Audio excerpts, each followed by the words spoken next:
Andrea, til hamingju með þetta var stórglæsilegt. Þú ert að taka fyrsta sæti bæði í götu- og brautarhlaupum og utanvegarhlaupum.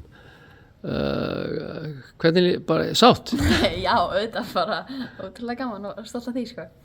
Svo því gaman að sjá í rauninni þessa breidd hjá íslensku hlaupurum og þú ert kannski svona akkurat dæmi það að geta tekið brautiðina, götuna og fjallarhlaupin og staðið þið vel. Eitthvað sem hvað segir það? Er þetta eitthvað sem að spila vel saman, finnst þér, eða? Já, mér finnst náttúrulega bara geggjað að blanda þessu öllu og hafa þetta fjölbreytt og skemmtilegt, sko, og auðvitað eru brekkur í fjöllunum að fara að gefa styrk og hraða á flatanum, sko. Finnst mér finnst þetta virka mjög vel fyrir mig, en svo er kannski einhver annar sem að finnst þetta ekki vinna vel saman, sko. Já. Árið í fyrra, þú varst að koma tilbaka frá meiðslum og lentir í einhverjum vandræðum aftur og það ekki, er það allt saman bara, þetta orðin góð bara? Já, ég er bara alveg heil, sko. Já. Og bara, já, síðasta ári gekk ótrúlega vel, ég var einmitt að vinna mér úr meiðslum í janúar. Já. Og svo svona ofgerði mér kannski aðeins í loki júlí, var aðeins og gráðu öll þessi hlaup og fekk aðeins í mjöðminnan eftir 100 kilometra gyðjuna.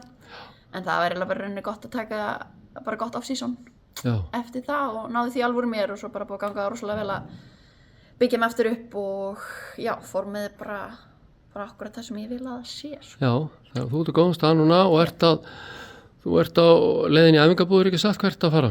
Jú, ég var bara að koma heim í fyrradag frá tenni, eins og sérst hvað ég er búin. En já, svo er það bara stutt stoppið heima, sko. Ég er 3 daga á Íslandi og er svo leiðin í 5 vikur til Kenía. Ég ætla bara all in að starta árið vel og undirbúa mig fyrir komandi verkefni ársins, sko. Og hvernig með eins og þjálfunina? Hver heldur utan þjálfunina hjá þér? Heyrðu, já, ég er svona, eins og ég hef sagt, þér svona mest búin að vera að sjá æfingar sjálf síðustu ár og alltaf fæ að vera með annar fótinn inn í fjallahlaupaþjálfun og félagskapnum þar. Já.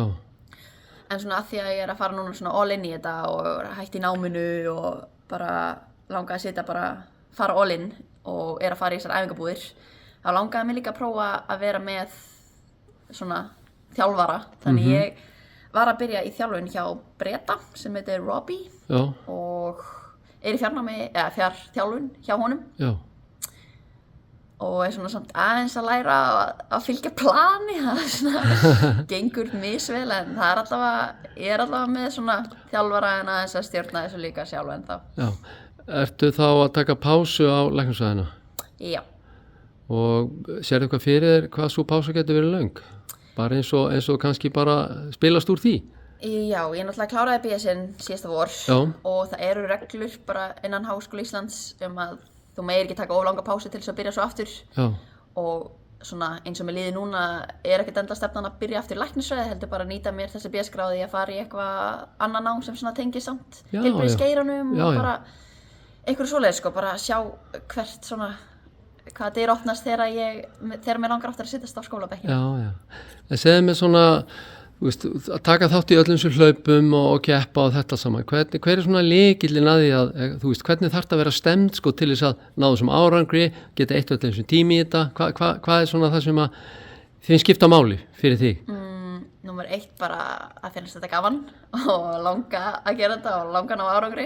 Það er alltaf bara það sem heldur manni gangandi og svo bara passa ótrúlega vel að, þú veist, sofa nóg og borða hollt og já, hafa félagskapinn og bara, þú veist, flestir vita nú svona hvað það er að gera og það er bara að gera það, sko. Já, já.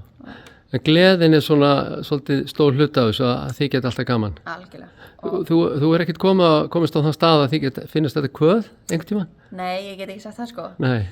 Auðvitað er einhverja æfingar sem maður nennir ekki út á, en svona í heildsinni, sko? Í heildsinni er þetta bara elska að hlaupa og elska að keppa og finnst jafnvel of gaman að keppa. Þannig ég ætla svona, það er aðeins að passa með að keppa ekki yfir mig. Einhver ráð til bara ungra kvenna sem er að byrja að hlaupa stíða sem fyrstu skrefi, eru kannski komin að þessa stað og eru efnilegar eða bara vilja gera þetta svona að lífstíl? Já, bara að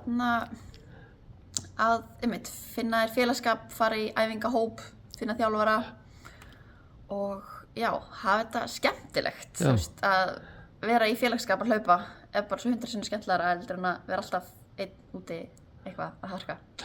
Takk fyrir þetta og áttu til hamingju og gangi þér vel. Takk hérlega.